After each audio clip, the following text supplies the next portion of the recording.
আমাদের প্রত্যেকের ভিতরে।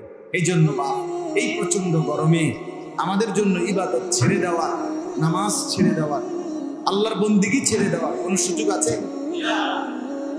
কোন সুযোগ করতেই হবে না। আরো গরম হইল করতে হবে। আর গরম থেকে বাঁচার জন্য আমাদের করণীয় দুইটা। এক হলো 5 ওয়াক্ত নামাজ, আল্লাহকে সিজদা করা। নবী বলছে নামাজের মাধ্যমে গরমকে ঠান্ডা করা। কিসের মাধ্যমে? গরমের ঠান্ডা কমবে, গরম সিজদার মাধ্যমে। সিজদা আর কি? ইস্তাগফিরু রাব্বাকুম ইন্নাহু কানা গাফফারা। আল্লাহ বলে বান্দা, আমি আল্লাহর নিকট তোমাদের জিন্দেগীর গুনাহ মাফ চাও, ইস্তিগফার করো।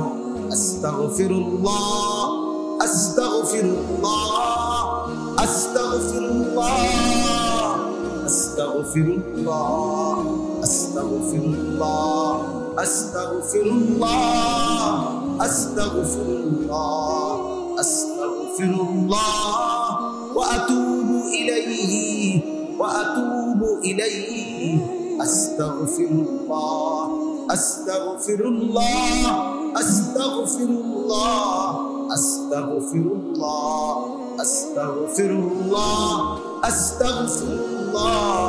আল্লাহ বলেন বান্দা বেশি বেশি ইস্তিগফার করো।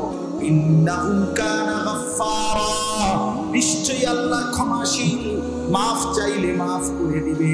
আর আল্লাহ যখন মাফ করে দিবে, ইউরসিলিস সামাআ আলাইকুম মিদরারা। আল্লাহ তখন বলেন বান্দা মাফ চাইলে আমি মাফ করে দেব, আসমান থেকে প্রয়োজন পরিমাণ বৃষ্টি নামিয়ে দেব। ইউরসিলিস সামাআ আলাইকুম মিদরারা, প্রয়োজন মাফিক বৃষ্টি নামায় দেব। কি করলে?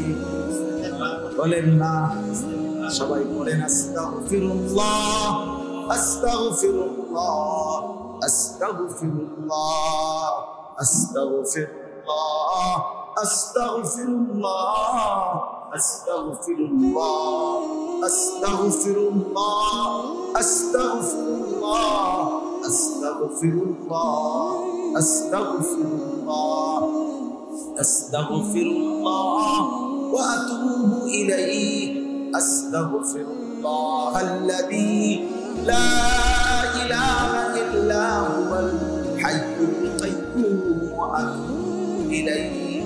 আল্লাহুম্মা সাল্লি আলা মুহাম্মাদ ওয়া আলা আলি মুহাম্মাদ কামা সাল্লাইতা আলা ইব্রাহিম ওয়া আলা আলি ইব্রাহিম ইন্নাকা হামিদুম মাজিদ।